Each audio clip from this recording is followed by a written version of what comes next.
What's up, man? I just stumbled on this video and it looked pretty interesting, so we're going to check it out. It's called Why Everyone Seems to Have More Money Than You. Seems to have more money than you by Steve Call to Leap. Let's check it out, man. This is interesting. Ever scrolled through social media and felt like everyone else had life figured out while you're still living paycheck to paycheck? Sometimes. You see someone your age driving a Ferrari and you're wondering if guac is worth the extra $2. I get it. I'm Steve, and today we're going to break down the 6 reasons why it looks like everyone has more money than you and what you can do about it. Reason 1, they made bad decisions. I had a college friend. They made bad decisions. Okay. Huh. Posting photos of his new BMW 4 Series. Meanwhile, I was driving my Honda Accord, eating my meal prep chicken and rice, trying to figure out how he was pulling this off. So of course, I just messaged him and asked him. It turns out that he was trying to get this girl in class to like him, and of course. Basically bro, these guys all drive these cars just to get these hoes, bro. Be honest with you, man. A lot of these guys don't even know how to work on these cars. They just get these cars because they want to get these women. When I was in my early 20s, I was around a lot of these college kids who were working the same jobs as me and the same major as me, came from the same town as me or the same similar upbringing. And they're driving like Audis, Mercedes. And I'm like, dude, that, I mean, at the time it was like $40,000, $50,000, you know, on average. And I'm over here in like in a $9,000 car, you know, proud of it, paid off and everything. And I was like, how did y'all get that? Lo and behold, you know, you find out they're financing it and probably still are today. And it's like, you don't really need all that shit to impress these girls, man. A massive amounts of debt for this look at me moment. And sadly, society likes the look of visible wealth, whether it's with cars, clothes, or jewelry. But it does sell. Visible wealth does sell. It is effective. You can get clientele off of visible wealth. Like if I'm on the internet consistently posting in a mansion with celebrities driving nice cars, and then on my like 20th post, after consistently posting those previous things, and on the 20th post, if I tell you, hey, I'm selling a course so you can live life like I'm doing, I'm going to get customers. It's gonna work. And then over time, you stack up that money you did off those courses, and then maybe you can afford those cars and all that shit. That's the trick to it, man. Fake it till you make it. It is a real thing. Seeing this very real. And my parents worked hard, but they never bought these fancy things, and I used to be embarrassed for being so frugal. Now I realize that they were the smart ones. The real flex, it's not needing to flex. The truth is, most of what we think is wealth is just monthly payments. A $100,000 car with a $0 bank account is not success, it's stress.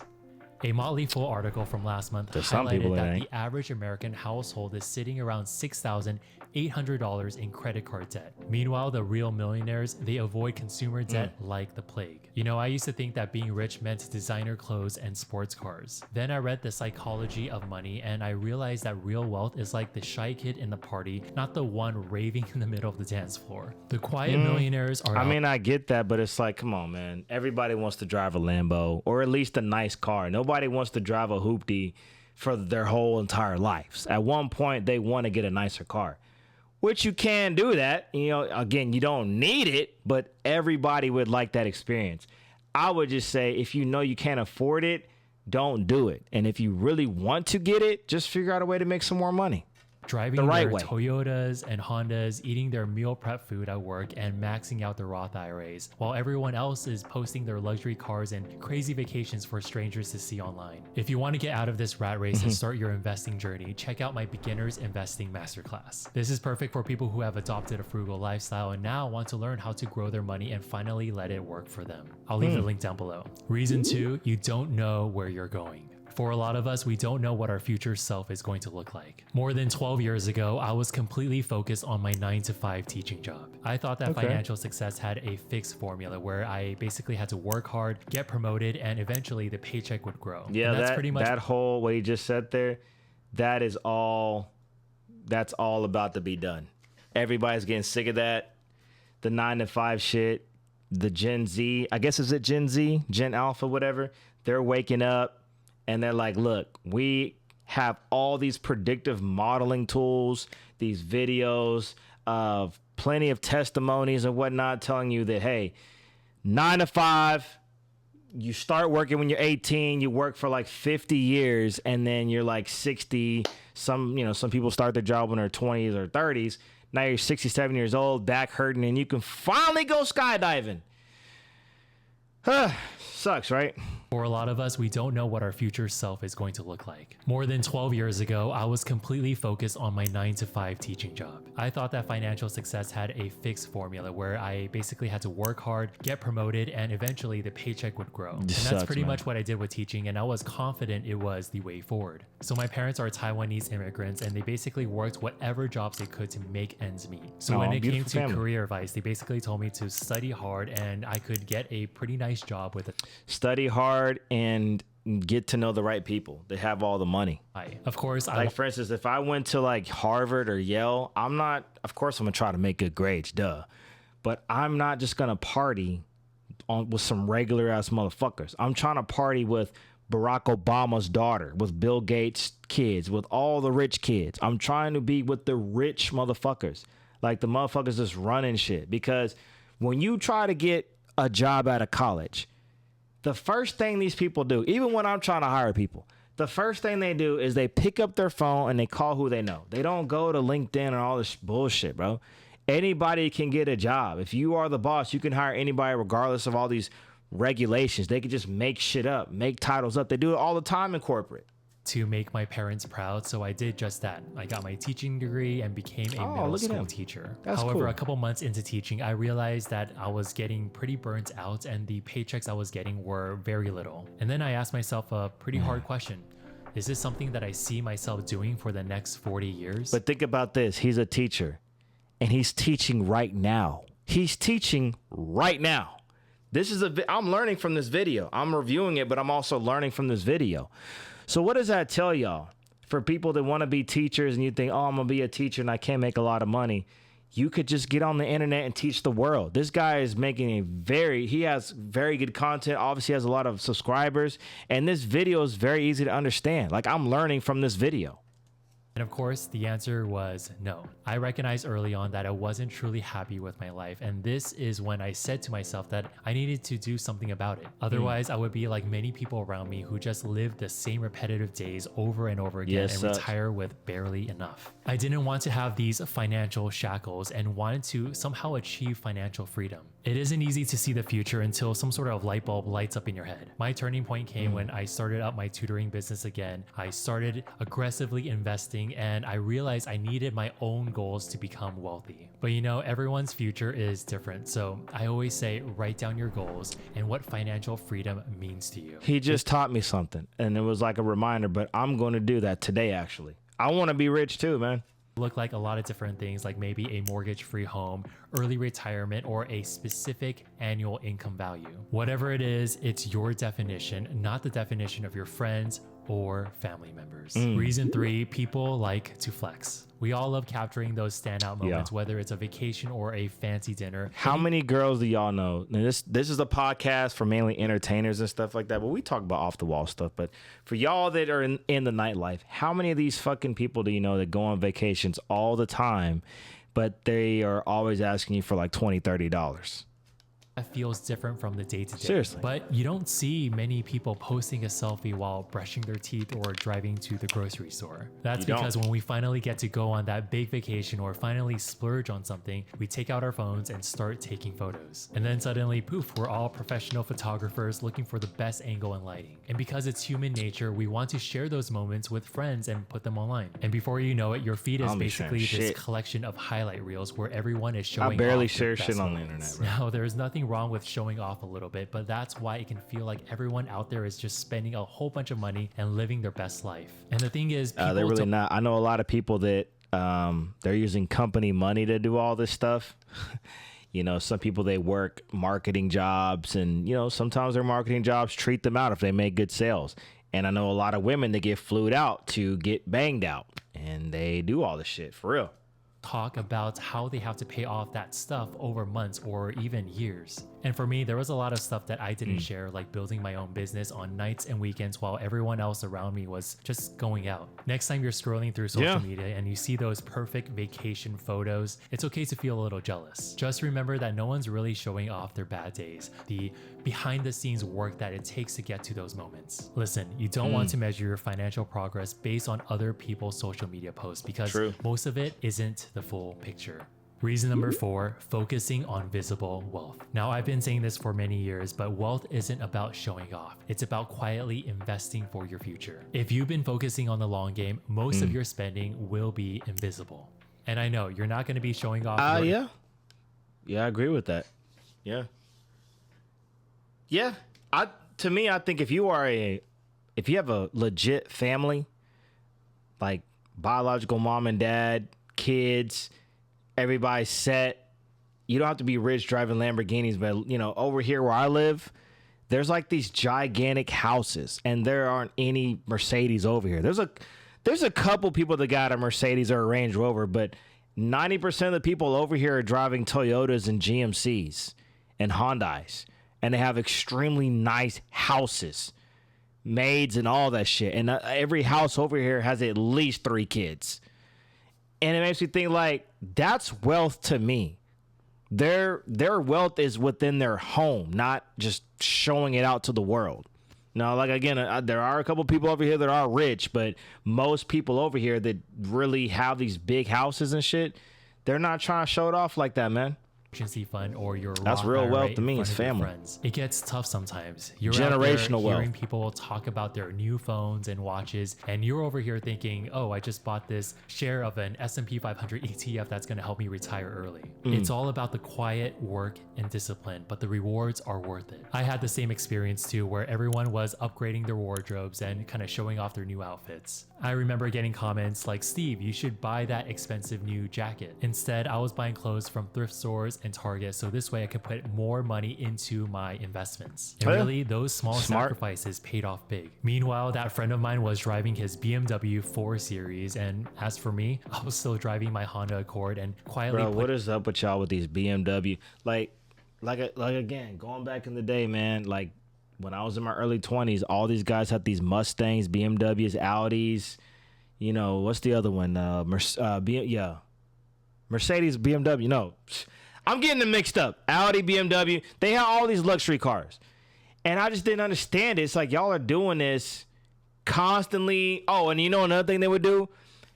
I don't know how y'all do this. Y'all got to show me how to do this. But they would get like the handicap sticker and always use it whenever we went to like a function or even at church, whatever. They would always have to park in the front using that handicap sticker, knowing good and damn well a handicap. It's crazy, man.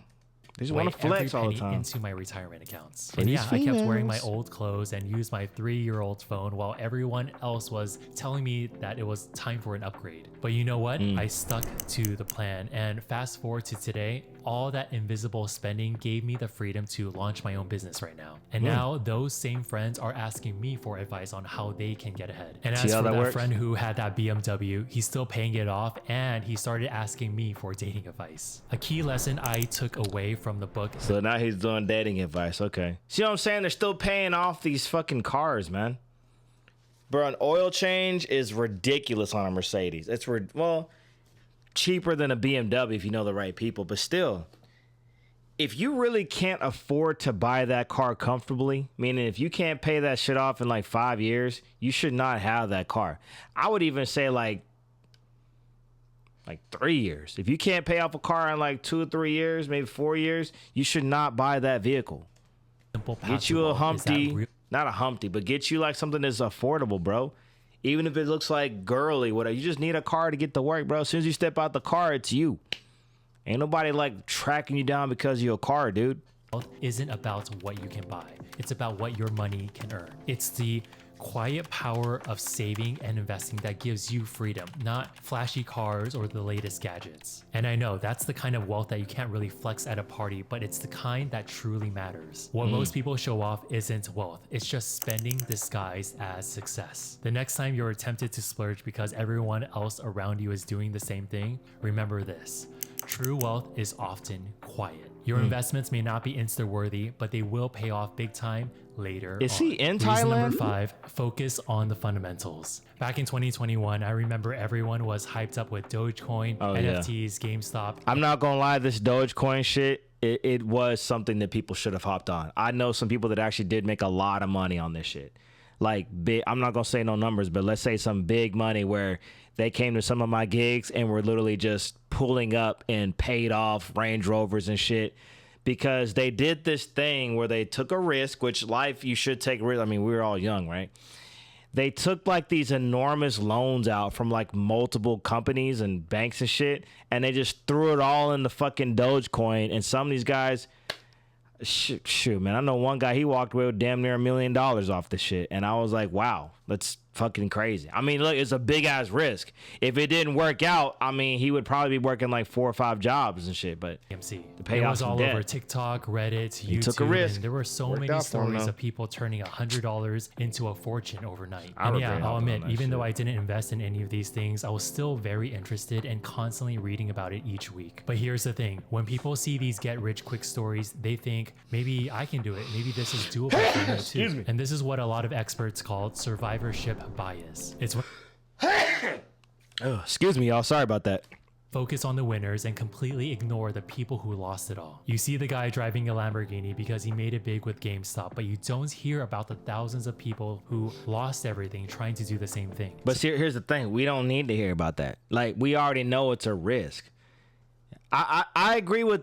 I don't really agree with this part of the video. This is what it's about. It's about taking risk. Most of the successful entrepreneurs take big risk. I mean, even this guy took a risk. He quit his 9-to-5 to focus on investing into his tutoring business. It's a risk. It's a crazy risk, but it's a risk nonetheless. Basically, there bigger are two risk, reasons bigger why reward. this happens. First, people just don't talk about it. I mean, let's be serious. Who wants to admit that they gambled away their life savings? And second, people just simply don't want to post about their losses. I think that it's okay to kind of talk about your losses from time to time, but I believe that a lot of these influencers and coaches, they don't talk about the losses as much. They may mention it once or twice, but you don't want to talk about it as much because you want to stay focused on the goal. You know what I'm saying? We all know in life there's a chance to fail at anything, and there's a bigger chance when you do entrepreneurship. But if you constantly keep thinking about that, you're not going to go full gas on it. You know what I'm saying? So that's why they always keep that to a very bare minimum, or if they don't even mention it at all, and they tell you to like just, you can do it. You can do it. You can do it. You can make a meal. You can make a meal. Because you can. Even though it is like the lottery, you can do it. And you're not going to do that unless you're giving it all the gas. You know what I'm saying? Like going full throttle on the shit. Dig deeper, you'll find that there were a lot of people who lost so much during that time. And it's really painful to witness, but it is real. All those quote-unquote winning stories get all the attention while all the losers go unnoticed. But what about those quiet wins? We don't want to hear about the losers. So I get what he's saying in this video, but you don't want to hear about the losers unless the losers flip that shit to become winners. I don't want to go to the cookout and hear about somebody that said, you know, I just didn't, you know, I didn't give it my all. You know, you don't want to hear about that. You want to, like, if you didn't make it yet, I want to hear that you're still trying. Those are the ones that actually matter. So when you see those flashy wins online, just remember, they're not the norm. You want to focus on the long term, stay consistent, and let time do its thing. Because really, this is how real wealth is built. Reason number 6, sometimes people just have more money than you. But guess what? That's perfectly fine because you're on your journey, not theirs. And yeah, maybe their parents gave them a head start, or maybe they got lucky, or maybe they just... Facts, man. And I'll tell you, the first time that I really saw a big sum of money right in front of me that was actually legit was when I was at this hookah lounge. If I don't know hookah is, like, Google hookah. It's like this smoking vapor shit, right? I was at a hookah lounge with this dude who was a self-proclaimed millionaire. Like, he always just talking big shit. Hey, you know, Kane, I just made $3 million last month. And he would just be randomly saying this shit. Well, one time I was at this lounge and he whipped out his phone, and I guess he was tipping the bartender, the hookah lady. He went to CashApp, and there was like a boatload of money in there, bro. And he just sent her like $5,000 off of CashApp. And I was like, Now I don't know what the limit is now. This is like a long time ago, but he just went out there. He's like $5,000, and he sent it to her.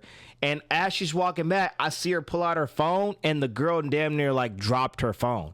And I was like, very interesting.